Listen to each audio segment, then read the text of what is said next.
Éxodo capítulo 19, versículo 9. Éxodo 19, 9.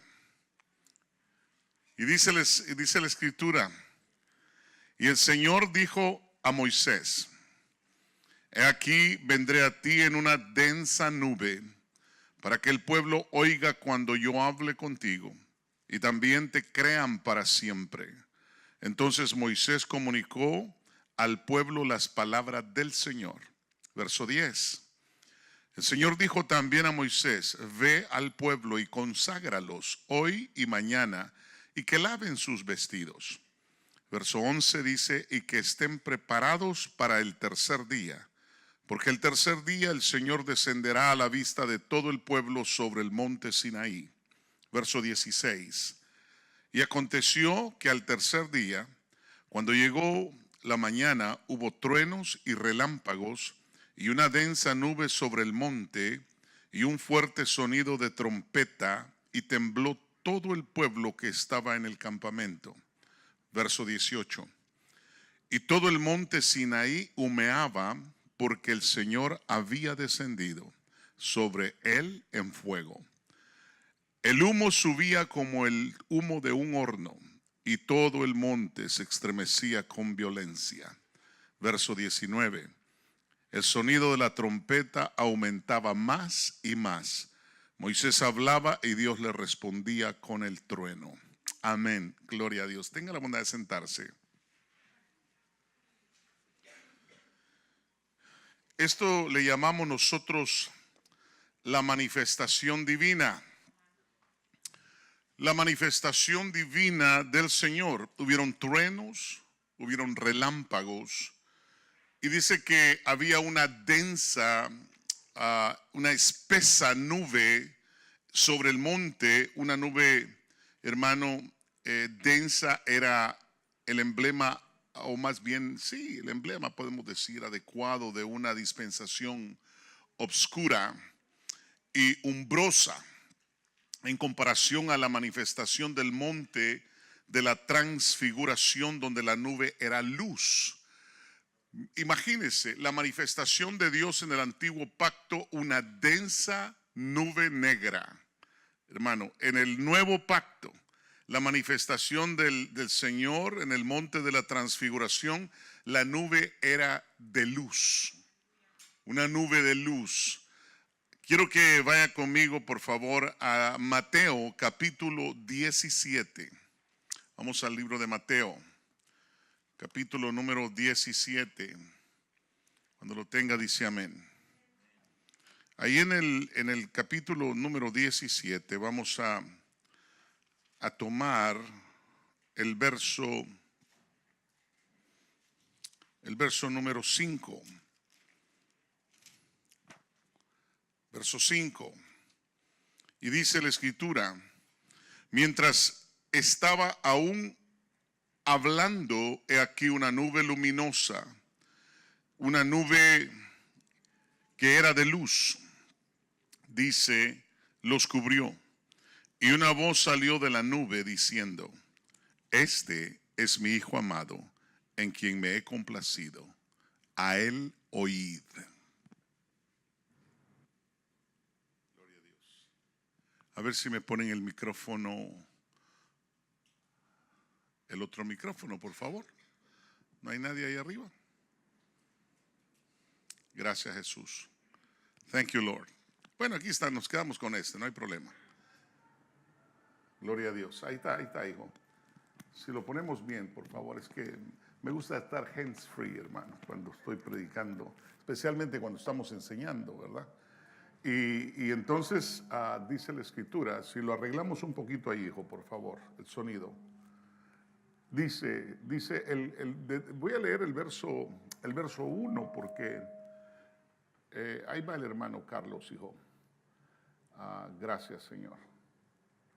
Y creo yo que en la transfiguración, en ese monte de la transfiguración, ocurrieron cosas muy hermosas que yo quiero que veamos en el libro de Mateo. Y quiero que no solo lo veamos en el libro de Mateo, sino en los otros libros la manifestación gloriosa, y aún cuando Pedro habla y dice las cosas que sucedieron en ese monte.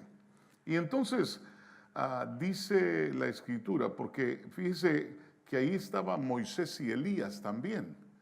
Aparecieron Moisés y Elías en ese monte de la transfiguración. ¿Qué es lo que estaban hablando? ¿De qué estaban hablando? Fíjese que cuando vemos nosotros la palabra del Señor, por ejemplo, ¿qué dice de la ley y los profetas el Señor? Creo que nos quedamos con el otro hijo, no hay problema. Nos quedamos con este, no hay problema. Gloria a Dios. Sí, este está mejor. Gracias, Señor. Gracias, mis hijos. Gloria al Señor.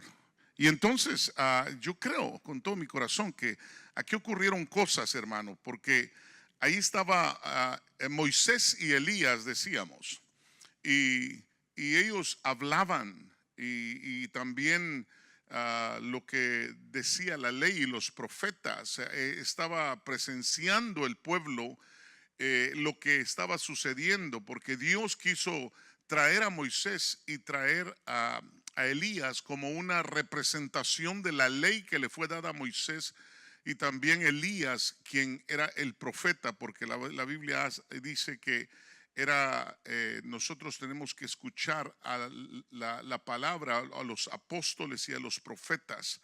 En este caso, Moisés era el apóstol del antiguo pacto, que tuvo la bendición de ser el libertador de Israel. Y entonces, hermano, los hechos sobresalientes de esta transfiguración de Jesús lo queremos ver en este capítulo 17. Versículo 1 dice: 6 días después, Jesús tomó consigo a Pedro, a Jacobo y a Juan su hermano, y los llevó aparte a un monte alto. Y se transfiguró delante de ellos, su rostro resplandeció como el sol, sus vestiduras se volvieron blancas como la luz. Mire qué tremendo. Quiero decirle que él subió con ellos al monte de la transfiguración, porque el monte de la oración te transforma y hace que tus vestiduras sean iluminadas. Si usted no sabía, es ahí donde Dios se manifiesta, en el monte, en cuando nosotros estamos en comunión con Dios. Y entonces dice la Escritura en el verso 3: y aquí se les aparecieron Moisés y Elías hablando con él. Entonces Pedro, tomando la palabra, dijo a Jesús: Señor, bueno es estarnos aquí. Si quieres, haré aquí 3 enramadas, una para ti, otra para Moisés y otra para Elías. Mientras estaba aún hablando, he aquí una nube luminosa los cubrió, y una voz salió de la nube diciendo: este es mi Hijo amado, en quien me he complacido, a él oíd. Verso 6 dice: cuando los discípulos oyeron esto, cayeron sobre sus rostros y tuvieron gran temor. Entonces se les acercó Jesús y tocándolos dijo: levantaos y no temáis. Verso 8 dice: y cuando alzaron sus ojos, no vieron a nadie, sino a Jesús solo. Quiero que usted note que como primer punto, se transfiguró delante de ellos nuestro Señor Jesucristo. El primer punto que quiero que vea es que hubo una transfiguración. Segundo punto, su rostro resplandeció como el sol. Tercer punto, sus vestiduras se volvieron blancas como la luz. Cuarto, se le aparecieron Moisés y Elías hablando con él. Quinto, una nube luminosa los cubrió. Note la diferencia del monte Sinaí y la diferencia del monte de la transfiguración. 6, ¿verdad? Una voz salió de la nube diciendo: este es mi Hijo amado, en quien me he complacido. ¿Y qué dice ahí?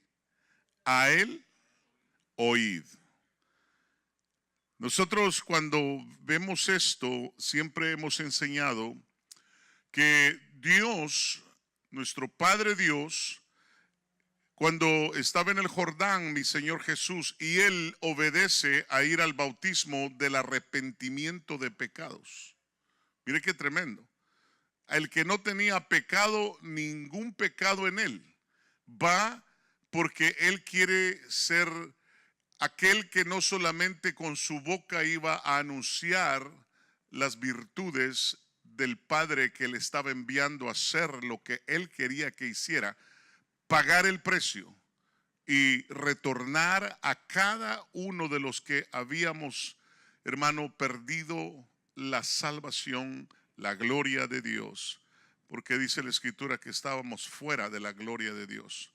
Y entonces el hermano va al Jordán, y en el Jordán usted sabe que todos dijeron, ya sabía yo, dijeron los fariseos y los saduceos y todos los hombres de la ley, dijeron, ya sabíamos que ese era un pecador, chantajero. Y él va y le dice, Juan, bautízame. Él le dice, no, le digo, yo no puedo ni desatar la cuerda de tus sandalias. No puedo hacer esto, le dijo. ¿Cómo es posible? Porque él lo anunció y dijo, he ahí el Cordero de Dios que quita el pecado del mundo. Y ahora viene el Cordero de Dios lleno de pecados, según lo que estaban viendo en ese momento. Pero por la obediencia y para poner una base de que todos deberían de ir al arrepentimiento, lo hizo. Y cuando lo hizo, usted sabe, la manifestación de Dios, la voz de Dios, la paloma del Espíritu Santo y el Hijo de Dios estaba ahí. La Trinidad estaba presente. Y entonces la voz dijo, este es mi Hijo amado en quien me he complacido. Ahora, el Señor tuvo complacencia en el Hijo. Ahora está a punto de ir a la cruz, y entonces ahora le dice a los tres que subieron con él, Pedro, Juan y Jacob, les dice, este es mi Hijo amado. ¿Y cómo leemos ahí? Dice,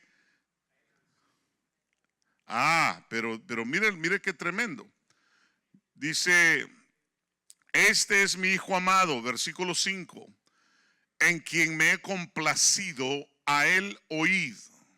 Ahora ya no es, hermano, tengo contentamiento solamente, sino que ahora le delego a él para que ya no le oigan a la ley ni a los profetas.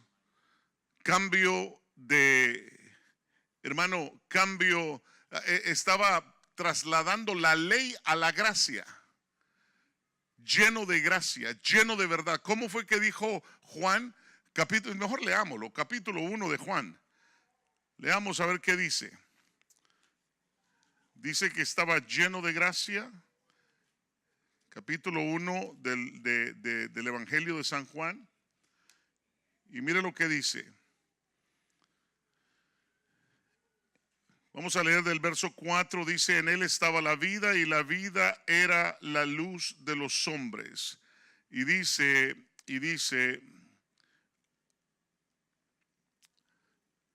¿dónde está? Lo estoy buscando.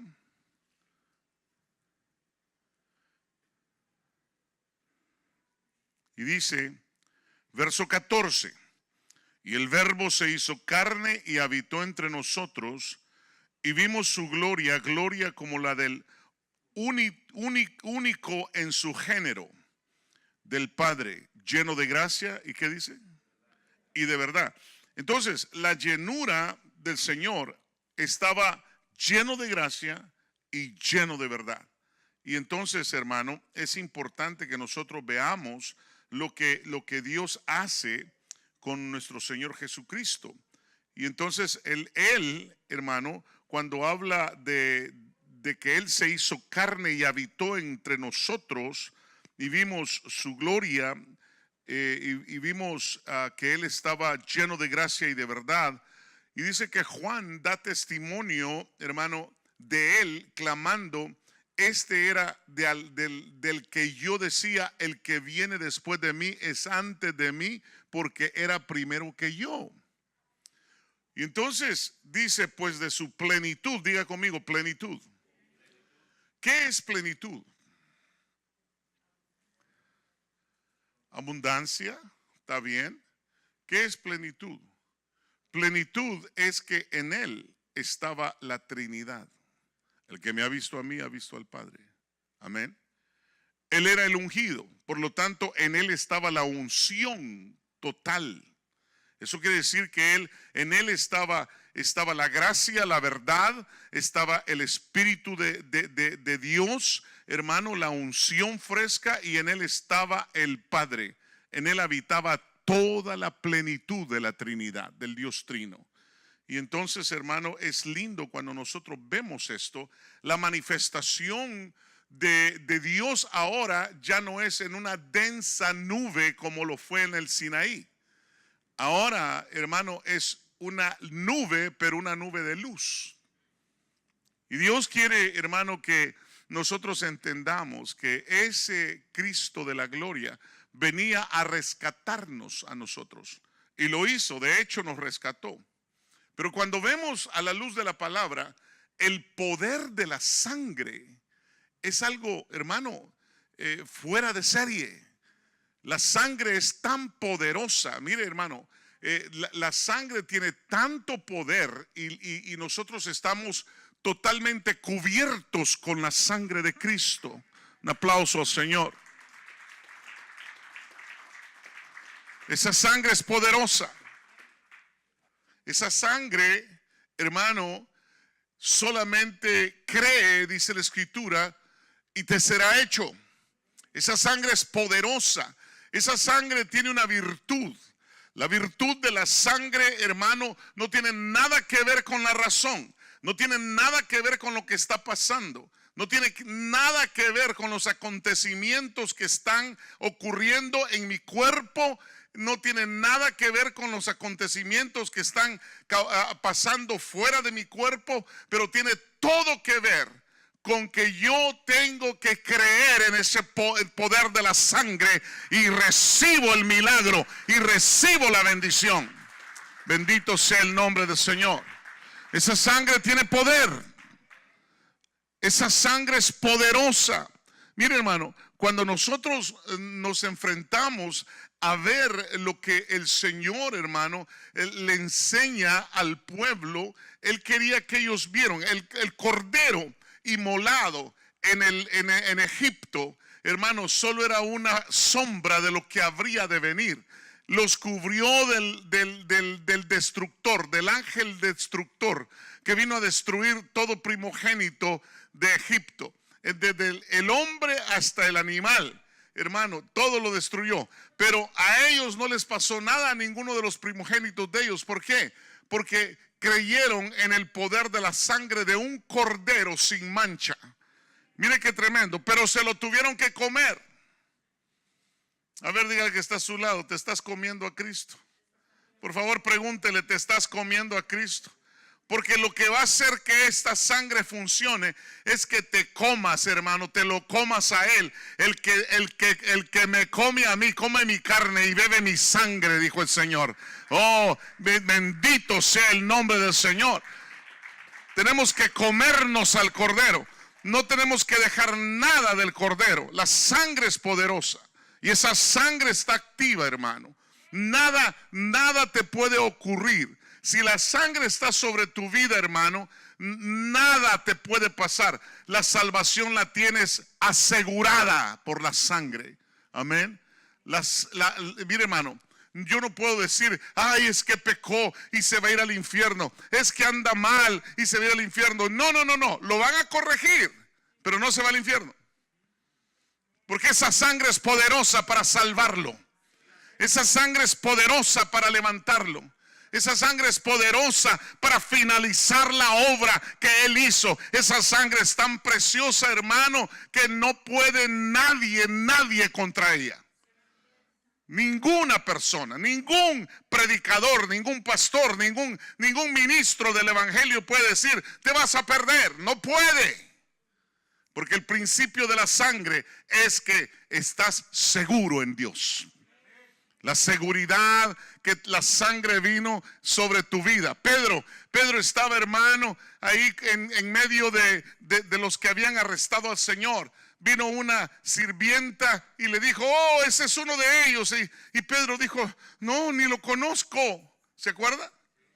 Pero lo quemó, hermano, de la manera que hablaba y la manera que caminaba. Caminaba como el Señor, hablaba como el Señor, hermano. Y cuando se dieron cuenta de sus actitudes, es que cuando tienes la sangre sobre tu vida, tus actitudes son diferentes, tus actitudes son de Dios, tus actitudes son de ese Hijo de Dios que fue salvado, que fue limpiado de todo pecado y que abrieron, hermano, una eterna salvación para ti y para mí. No puede Pedro, hermano, decir que no lo conocía. El Señor solo se le quedaba viendo, ¿se acuerda? Y Pedro tuvo que salir de ahí llorando, arrepentido, porque le dijo, mi vida daré por ti. Pero si no quiso ni siquiera, hermano, confesar la verdad. Pero Dios dijo, no importa, Pedro, cuando regrese nos arreglamos, pero no te voy a acusar, no te voy a regañar. Cuando llega le dice, Pedrito, ¿me amas? ¿Me querés? Sí, Señor. ¿De veras me querés más que todos estos? Señor, tú lo sabes todo. Usted sabe que el Pedro ya estaba todo agüitado, hermano. Porque él creyó, ahora me va a leer la cartilla. No se la leyó. Solo le dijo, apacienta mis corderos. Y después le dijo, no, te voy a subir un poquito más. Pastorea mis ovejas. Usted sabe que ese fue el momento cuando Jacob subió al apostolado y Pedro bajó al pastorado. Ese fue el momento.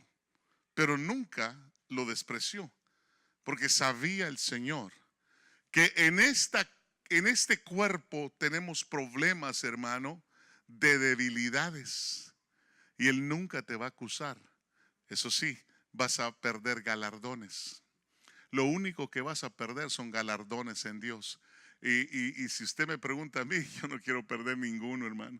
Yo no quiero que nadie tome mi corona. Yo quiero, hermano, llegar al último día, hermano, predicando la palabra, hermano, y diciéndole, Señor, heme aquí estoy para que tú hagas lo que tú quieras conmigo. Amén. Yo no quiero perder ni un galardón, ni ninguna cosa que Él tiene para mí. Amén. ¿Y usted? Bueno, entonces vivamos la vida como que no queremos perder nada. Amén. Y creámosle al Señor como que sabemos que, hermano, por eso me impresionó el canto, hermano. Vino el rema de Dios sobre mi vida y me dijo, yo estoy obrando, me dijo. Pero literalmente oí que me dijo, yo estoy obrando. Todos creen que están emproblemados. ¿Por qué razón? Porque usan la razón. Con la razón te vas a ir abajo.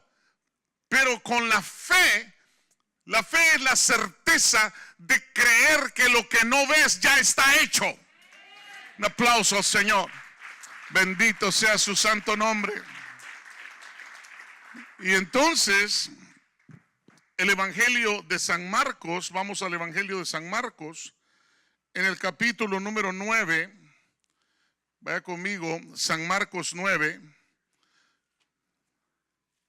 Mira lo que dice, versículo 8. San Marcos 9, verso 8. Cuando lo tenga, dígame amén. Mire lo que agrega. Dice, y enseguida miraron en derredor, pero ya no vieron a nadie con ellos, sino a Jesús solo. Pero vamos al 2, ¿verdad? 6 días después, Jesús tomó consigo a Pedro, a Jacobo y a Juan, y los llevó aparte solos a un monte alto, y se transfiguró delante de ellos. Y sus vestiduras se volvieron resplandecientes, muy blancas, tal como ningún lavadero sobre la tierra las puede emblanquecer, o ningún lavandero. Y se les apareció Elías junto con Moisés, y estaban hablando con Jesús. Entonces Pedro interviniendo, dijo a Jesús: Rabí, que significa maestro, bueno es estarnos aquí. Hagamos 3 enramadas, una para ti, otra para Moisés y otra para Elías. Porque él no sabía qué decir, pues estaban aterrados. Mire, hermano, lo mejor que podemos hacer cuando hay una manifestación divina es quedarnos con la boca cerrada. ¿Para qué hablar tonterías? Dice la Escritura que vuestro sí sea sí y vuestro no sea no. Hay momentos que el silencio es mejor, pero aquel, como tenía miedo, no sabía cómo sacarlo, ¿verdad? Y dice, estaban aterrados. Entonces se formó una nube cubriéndolos y una voz salió de la nube: este es mi hijo amado, a él oíd. Y enseguida miraron en derredor, pero ya no vieron a nadie con ellos, sino a Jesús solo. Quiero que miremos estos 3 puntos importantes del Evangelio de San Marcos. Sus vestiduras, dice que se volvieron resplandecientes, muy blancas, tal como ningún lavandero sobre la tierra las puede emblanquecer. Aquí no funcionó ni el Clorox, ni el hisopo, aquí no funciona nada. Imagínese la luz de esas vestiduras, solo imagínese. Número 2, Pedro intervino en la conversación que tenía Moisés y Elías con Jesús. O sea, cuando está hablando Jesús con Moisés y Elías, no tenía nadie que hablar más que solo ellos 3. Ellos solo subieron para ser testigos, no para ser, hermanos, chutes, ¿verdad? En un buen español, ¿verdad? Metiches. Sino que ellos tenían que estar ahí solo para oír, no para estar metiendo la nariz, ¿verdad?, en las cosas del Señor. Número 3, se formó una nube y los cubrió. El Evangelio de San Lucas, quiero que lo mire por favor.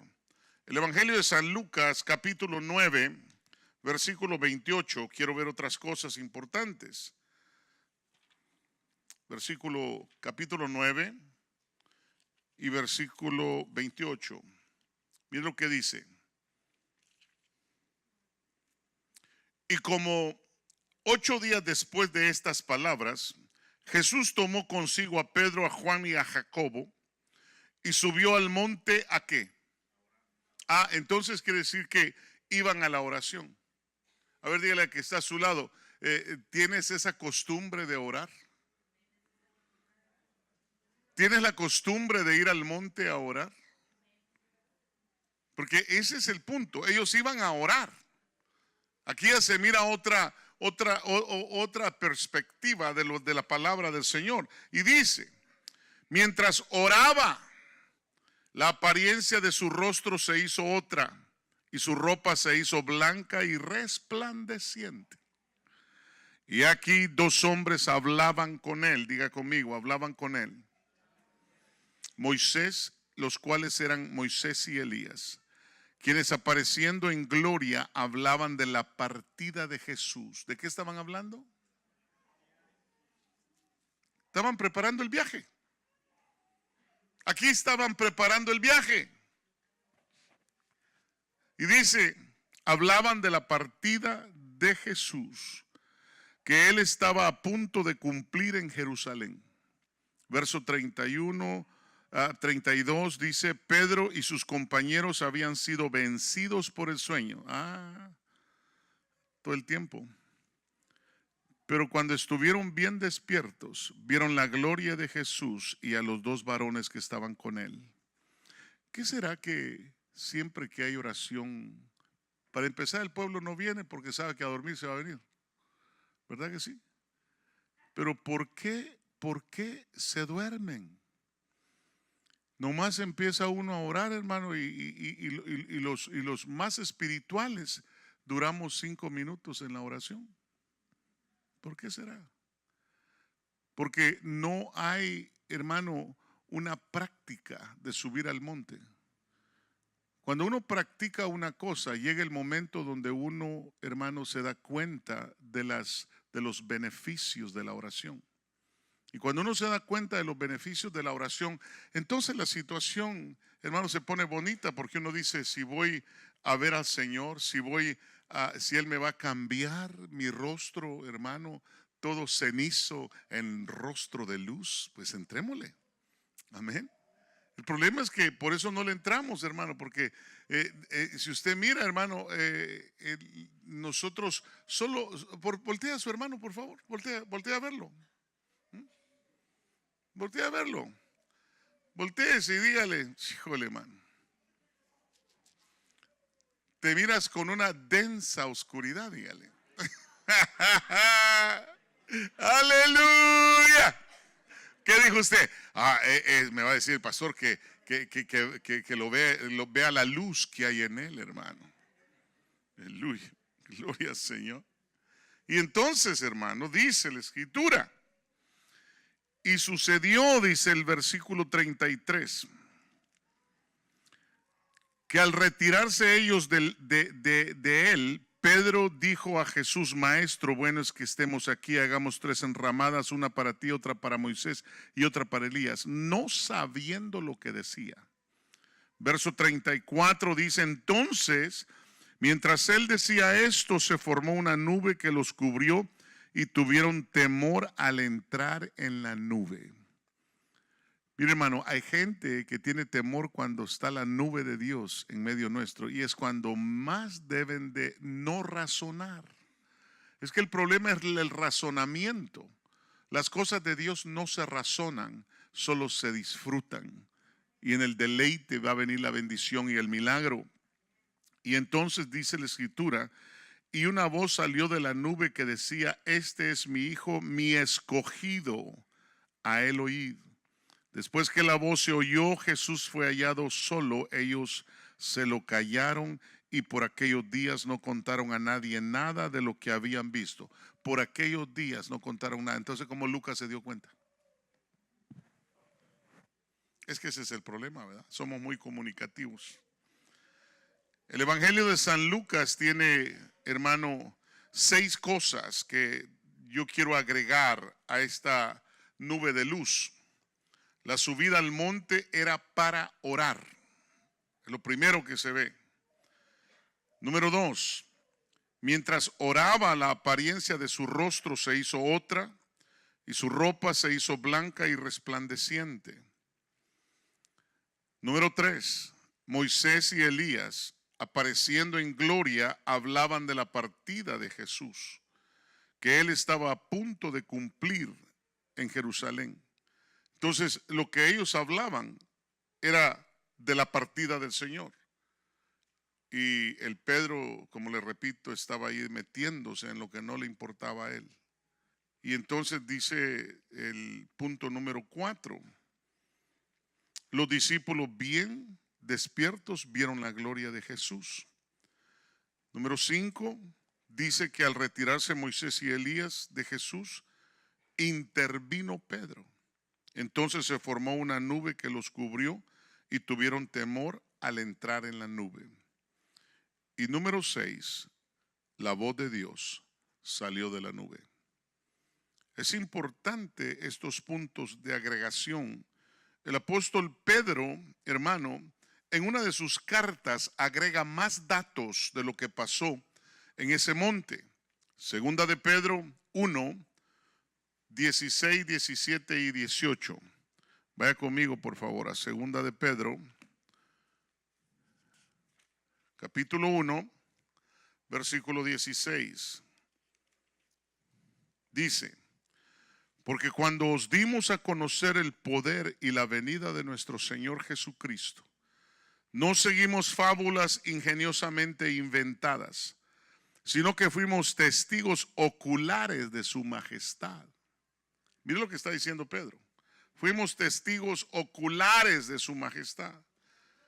Verso 17, pues cuando él recibió honor y gloria de Dios Padre, la majestuosa gloria le hizo esta declaración: este es mi Hijo en quien me he complacido.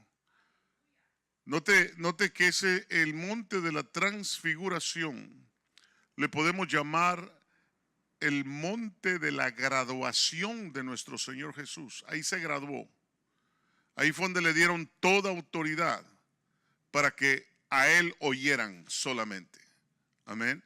Verso 18 dice, y nosotros, dice Pedro mismo, nosotros mismos escuchamos esta declaración hecha desde el cielo cuando estábamos con Él en el monte santo. Ahora, en este dato quiero añadir otros 3 puntos a esta nube de luz. Número 1, ellos fueron testigos oculares de la majestad de Jesús.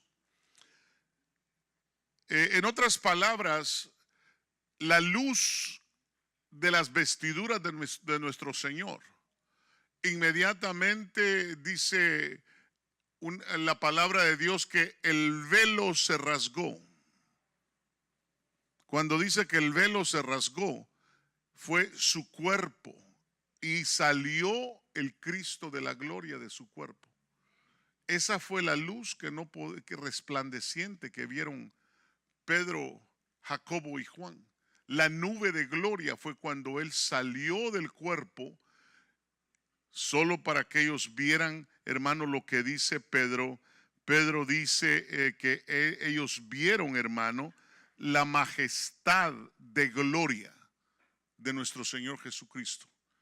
Cuando Él sale, ellos ven quién verdaderamente estaba dentro de ese cuerpo llamado Jesús. Estaba el Cristo de la gloria.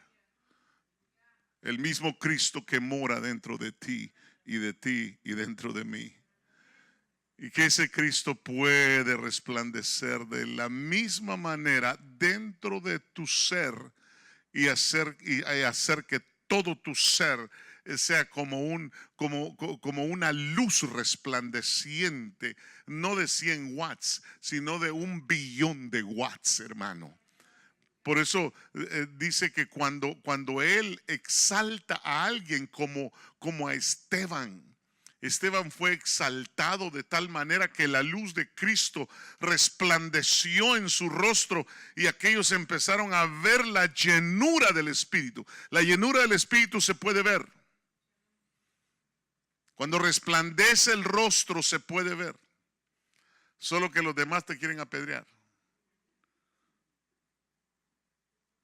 ¿Cuántos algún día, cuando estaban jóvenes, fueron a apedrear focos? Especialmente el foco donde te encontrabas con tu novia o tu novio, que no querías que nadie te viera, ¿eh? Yo siempre salía con mi resortera, hermano, porque ese era el lugar donde yo iba a estar ahí esperando. A la que salía, solo la dejaban salir ahí al patio, hermano, era la hija de un capitán. No la dejaban salir y yo con solo verla, hermano. Pero no quería que me viera el capitán, por eso tenía que aventarme el foco, ¿verdad? Para que dijeran, ahí no hay nadie.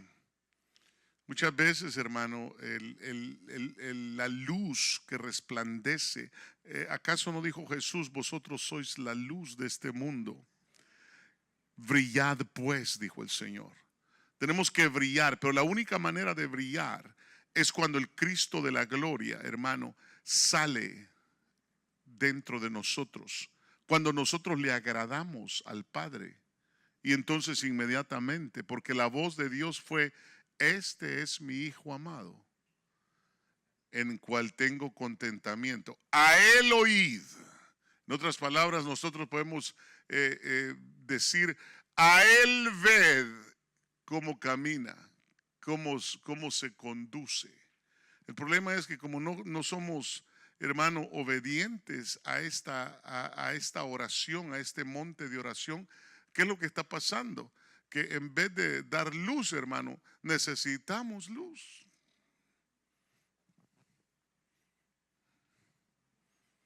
Si no te tropiezas, ¿cuántos se tropiezan cuando se levantan y no hay luces en la recámara? Quieres ir al baño y hermano y terminas postrado ante la tina y con un dolor en tu chimpinilla, hermano. Dios quiere que nosotros seamos luz. Dice que un fuerte sonido de trompeta se oyó cuando descendió en el Sinaí el Dios del cielo. Tembló todo el pueblo que estaba en el campamento. Y Moisés saca al pueblo para ir al encuentro con Dios. Y les dice, permaneced al pie del monte. Mire, hermano, el monte era tremendamente grande. Y les dijo, permanezcan al pie del monte. Y les puso límites. Les dijo, ni se atrevan a pasar del límite que les estoy poniendo. Porque el primero que se pase del límite se muere. Y entonces, según, hermano, su exégesis midrashica, esta frase es interpretada en el sentido de que la montaña fue arrancada de su lugar y fue suspendida sobre los israelitas como un tonel. Mire qué tremendo.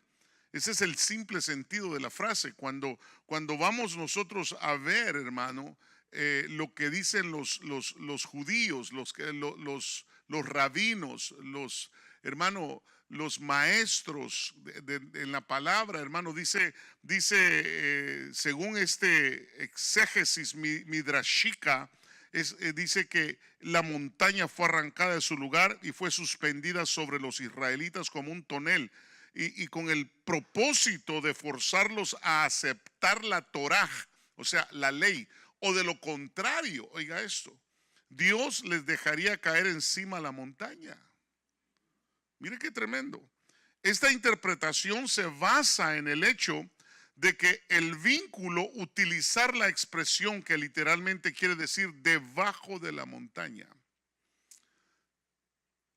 Todo el monte Sinaí humeaba porque el Señor había descendido sobre él en fuego. El Eterno descendió sobre la montaña del Sinaí. De lo dicho aquí se podría haber pensado que él literalmente descendió sobre la montaña para indicar que no fue así. El versículo declara, pues desde los cielos hablé con ustedes. Esto enseña que Dios inclinó los cielos superiores e inferiores y los extendió sobre la montaña como una sábana sobre una cama. Y el trono de gloria descendió sobre ellos. Mire lo que, esa es una nota que Rashi dice, hermano, de lo que pasó ese día. En Apocalipsis capítulo 4, versículo 5, dice la escritura, y del trono salían relámpagos y truenos y voces, y 7 lámparas de fuego estaban ardiendo delante del trono, las cuales son los 7 espíritus de Dios.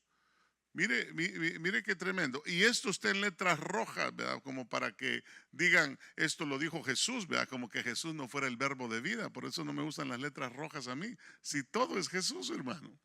Él es el verbo de vida. ¿Cuántos dicen amén? Y entonces el humo subía como el humo de un horno. La montaña ardía con fuego hasta el corazón de los cielos. Todo el monte se estremecía con violencia. Y Dios llama a Moisés a la cumbre del monte y le ratifica la advertencia. Mire lo que Rashi, la nota que Rashi pone en ese pasaje. Justo antes de la revelación, el pueblo de Israel fue dividido en 2 grupos. En el primero estaban Moisés, Aarón y los Coajinim de entonces, o sea, los primogénitos, el sacerdocio primogénito estaba ahí con ellos. O sea, estaba Moisés, Aarón y los primogénitos sacerdotes, que se llaman los Kohanim, con H, Kohanim, así se llaman los primogénitos sacerdotes, a quienes se les permitió ascender a la montaña. Ellos sí subieron, subió Moisés y Aarón, cada uno hasta el límite fijado para él. El segundo grupo lo constituía el resto del pueblo, a quienes les estaba prohibido siquiera acercarse a la montaña. Ahora bien, solamente a Moisés se le permitió subir hasta la cima de la montaña para hablar con Dios. El único fue Moisés. Punto muy importante, la entrega de la ley. En el Éxodo 21, note lo que ahí dice. Y habló Dios, así dice, todas estas palabras diciendo. Dios habló. Esta frase en el idioma hebreo, el hombre de Dios o el nombre de Dios que aparece connota juez. La entrega de la Torá o el libro de la ley en el Sinaí es llamada el día de la boda. 50 días hay entre la Pascua y Pentecostés. La entrega de la Torá o de la ley marca el fin de la infancia de Israel. En otras palabras, ahí los estaban también graduando en la madurez y ya dejaron de ser niños. O sea que ahí los estaban destetando, pongámoslo más bajito, ¿verdad? Los estaban destetando. Dios dice la Escritura, si usted ha leído en las Escrituras, dice, yo te amamanté al pueblo de Israel. O sea que Él le dio de mamar, le dio leche, le dio chiche al pueblo, y aquí ya lo estaba destetando. Entonces dice la Escritura, hermano, según esta nota de Rashi, dice que esos 50 días entre la Pascua y Pentecostés fue la entrega de la Torá, dice, marca el fin de la infancia de Israel y su entrada en la época de madurez nacional. Para nosotros en el cristianismo esto es muy importante porque nuestra Pascua es Cristo. Y el recorrido de creer en Él y de ser llenos del Espíritu Santo, que es nuestro Pentecostés, ahí se nos entrega la ley del Espíritu y el compromiso de la boda. Usted sabía que cuando usted recibe la llenura del Espíritu o el bautismo del Espíritu, ahí le están entregando el anillo de compromiso. Ahí le están diciendo, tú eres parte de la iglesia de Cristo y te vas a casar con Jesús, con el Cristo de la gloria. Es importante buscar entonces el bautismo del Espíritu. El decálogo constituye los cimientos de todas las religiones del occidente y la base para el comportamiento humano. Sin ellos no hubiera surgido ni el cristianismo ni el islamismo. No le di las partituras de todo esto, ¿verdad? Bueno, perdóneme. La entrega de la ley es el inciso B. Estábamos en el inciso A en todo esto que he estado hablando, pero en el inciso B es la entrega de la ley en Éxodo 21. Y de ahí que empezamos con el primer punto, que es el decálogo que constituye los cimientos de las otras religiones del occidente y la base para el comportamiento humano. Y sin esto no hubiese surgido ni el cristianismo ni el islamismo. Número 2. En la literatura midrashica hay algunos puntos de vista sobre la entrega de la ley o de la Torá al género humano. Uno de esos puntos de vista dice, cuando Dios entregó la ley, fue con todas las naciones del mundo a ofrecerles los mandamientos para el comportamiento humano. O sea, la ley es para ver cómo se iban a comportar ellos. Hay un aforismo que dice, nadie puede cambiar las manchas del leopardo. No es fácil tampoco cambiar las circunstancias nacionales innatas. Deuteronomio 33:2 dice, y dijo el Señor, vino de Sinaí y de Seir, les enclareció, resplandeció del monte de Param, y vino con 10,000 santos a su diestra, la ley de fuego para ellos. Punto número 3. Es que esto, hermano, lo va a tener que volver a escuchar en Facebook, ¿ok? Si usted quiere anotar, porque tiene mucha información. Según, en el punto número 3, según el Maharal de Praga, no fue solamente a los descendientes de Esaú e Ismael que Dios les propuso revelarles la Torá, sino también a todas las naciones del mundo, a quienes se las propuso antes de proponérselas a Israel. La razón por la que se menciona a Esaú e Ismael es porque el impacto de su negativa es mayor, ya que ambos descendían de Abraham. Y por ello hubiera sido lógico que ellos prosiguieran su herencia espiritual aceptando cumplir la Torá. El Maharal añade que las naciones del mundo se negaron a aceptar la Torá porque ello hubiera implicado que debían esforzarse en cumplirla en contra de sus tendencias inherentes a su naturaleza y no tuvieron dispuestas a realizar tan gran esfuerzo. O sea que las naciones nunca han querido nada con la ley de Dios porque no querían, hermano, esforzarse a ponerla por obra. Ahora, todo eso que le estoy dando, yo pareciera como fuera un seminario de pastores, ¿verdad? Hermano, pero es importante que usted sepa todas estas cosas están, hermano, en la historia israelita. Y yo quiero que las veamos porque dice que se le ofreció primero a Saúl y a Ismael, a Esaú y a Ismael. Se les ofrecieron a todas las naciones la ley de Dios y no la quisieron.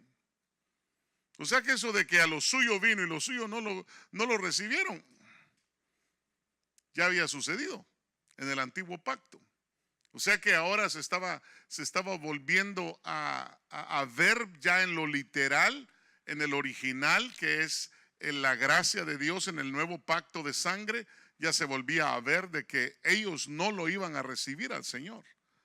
A lo suyo vino, los suyos no lo recibieron, ¿verdad? Y no quiero que le vayan a hacer cortocircuito los cables del cerebro, ¿verdad? Sino que es solo información, así es que solo usted, si lo quiera volver a oír la información, lo puede sintonizar en Facebook nuevamente. Voy a un punto número 1. Vamos a ir a 3 puntos y terminamos. Punto número 1. Seir es una alusión a Esaú, quien se asentó inicialmente en Seir, llegó hasta Esaú. Y Esaú preguntó qué era lo que estaba escrito en ellos. Dios contestó: no matarás. Esta ley no es para nosotros, contestó Esaú. Mire qué tremendo, hermano. Desde su bendición se dijo de él, y de tu espada servirás. Génesis 27:40.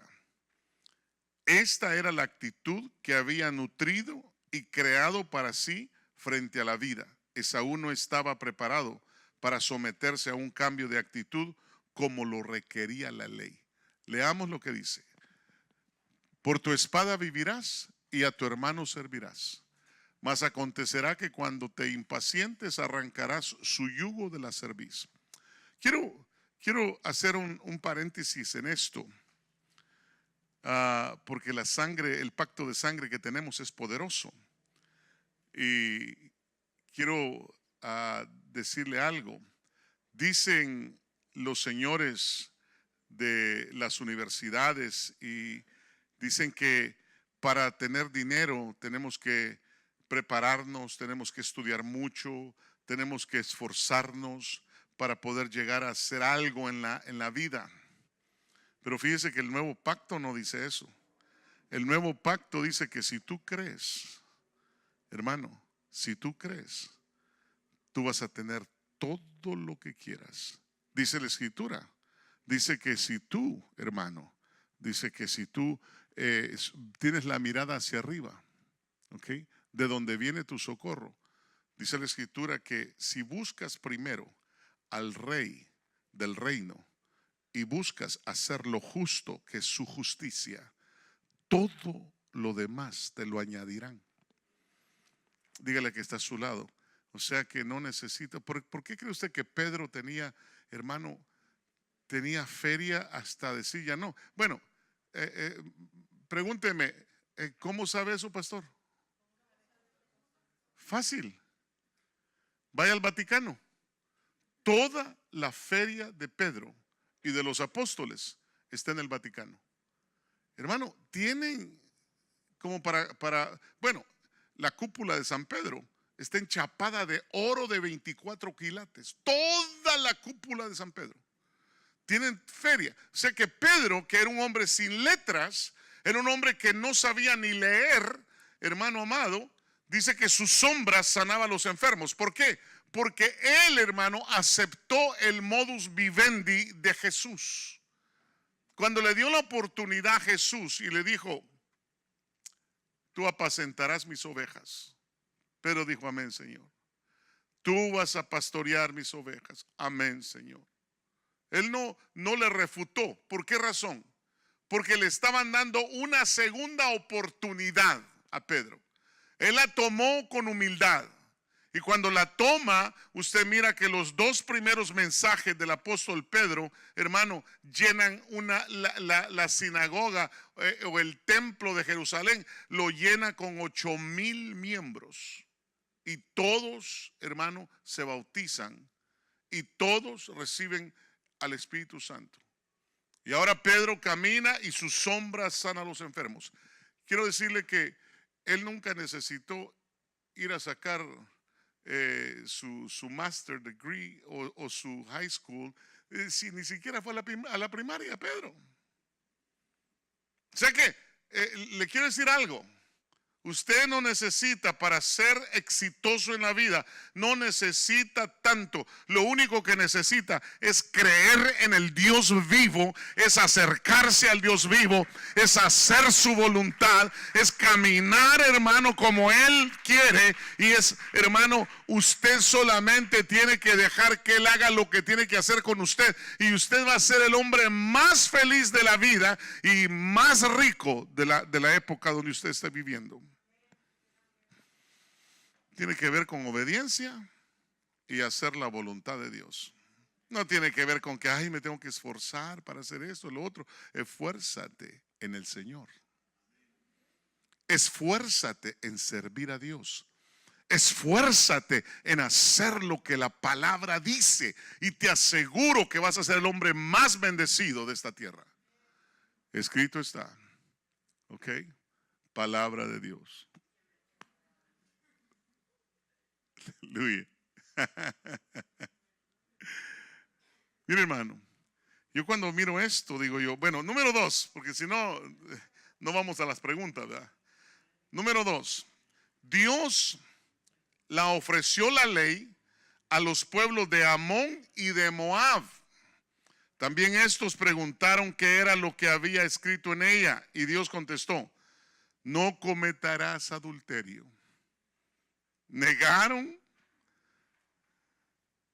Se negaron a aceptarla. ¿Por qué? Porque los amonitas y los moabitas es la degradación moral. Mire qué tremendo, hermano. Y se negaron. O sea que a ellos se les ofreció la ley primero.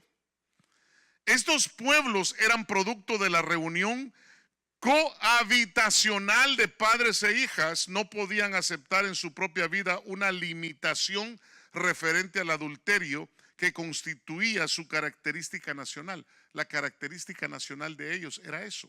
Mire lo que dice Génesis 19, 37 y 38. Vamos a Génesis 19, 37 y 38. Y la mayor dio a luz un hijo y lo llamó Moab, y el padre de los moabitas hasta hoy. ¿A quién era la mayor? ¿De las hijas de quién? De Lot. El incesto. Por eso esos dos pueblos no recibieron la palabra de la ley que Dios les ofreció, porque ahí decía, no adulterarás, no fornicarás, no te meterás. Y como ellas habían cometido eso. Verso 38. Y en cuanto a la menor, también ella dio a luz un hijo y lo llamó Ben-Ammi. Él es el padre de los amonitas hasta el día de hoy. ¿Cuáles eran los frutos de estos de Amón? ¿Cuáles eran los frutos de Moab? Eran frutos de degradación moral. habían tenido relaciones con su propio padre y habían nacido estos hijos, los cuales se llamaban Amón y Moab, los amonitas y los moabitas. Y cuando el Señor del cielo les dijo, les entrego la ley a ustedes, pero les voy a decir algo, ahí dice en esa ley, no cometerás adulterio. Él dijo, no, si este es nuestro signo nacional. Wow. Por eso dice la escritura que en la ley ningún moabita, ningún amonita podía entrar en el templo del Señor. Ninguno. Punto número 3, ya para dejar tiempo a preguntas. Parán es una alusión a Ismael, región en la que se asentó originalmente. Luego Dios llegó hasta Ismael. Este ambiente preguntó qué era lo que estaba escrito en ella, porque también se la presentaron a Ismael, la ley. Y le dijeron a Ismael, no hurtarás, no vas a robar, le dijeron. Y entonces contestó Dios e Ismael se negó a aceptar la ley. Ismael, cuya vida dependía del robo. Híjole, hermano. Mire, todos los que dependen de transearse a la gente son ismaelitas. Todos los que le roban, hermano, y déjeme decirle algo. Hoy en día tenemos un mundo lleno de ismaelitas, lleno de ladrones. Si no, usted mire los señores del cable. Con mi esposa hemos cambiado del cable de AT&T, nos pasamos a Dish, luego nos pasamos de Dish a DirecTV, de DirecTV pasamos a Cox. Todos son ladrones. Todos te dicen, vamos a pagar solo $37. Y ahora el bill ya me llegó de 600. ¿Cuánto? 680. Vamos a tener que pasarle el bill a todos los hermanos que viven conmigo, que ayuden a pagar, ¿verdad? Aleluya. Me cayó una unción fresca. Aleluya. Esa es revelación, es pura revelación, hermano. Gloria a Dios. Imagínense, yo digo una cosa, son ladrones, porque te dicen una cosa y te cobran otra. Entonces son ismaelitas. Entonces yo estoy pensando de decirle a todos mis hijos, pero me la tengo que tragar porque son 2 años de contrato que firmé otra vez. Y apenas voy del segundo mes, o sea que me faltan 22 meses de vivir con Ismael. Hermano, qué terrible. Todos son ismaelitas, son ladrones. Ahora, note esto. Le dijo, no hurtarás, contestó Dios. Ismael se negó a aceptar la ley. Ismael, cuya vida dependía del robo, y él será hombre fiero, y su mano será contra todos. No podía imaginarse a sí mismo aceptando una ley que le ataría las manos. Génesis 16:12. Miren lo que dice. Y él será hombre indómito, como asno montés. Su mano será contra todos, y la mano de todos contra él. Y habitará al oriente de todos sus hermanos. Mire qué tremendo. Los ismaelitas, los que les gusta robar. Si a alguien le gusta robar, tenés un espíritu ismaelita que tenés que liberarlo. Más bien tenés que liberarte de él, porque gente que le gusta quedarse con lo que no es de ellos. De repente pasan, hermano, y están en casa ajena. Está en el suelo, eso debe ser mío. Es la casa del dueño de la casa, no es tuyo. En la iglesia, oh, me encontré un billete de 20, esto es mío. No, es del Señor, no es tuyo. Amén. Hay gente que va, hermano, a comprar a los malls y les gusta robar, hermano. Qué terrible. Esta gente, hermano, nunca le gusta pagar lo justo. Siempre va a decir, ¿y por qué no me la dan menos, pues? ¿Ah? ¿Y por qué no me le hace una rebajita? Siempre.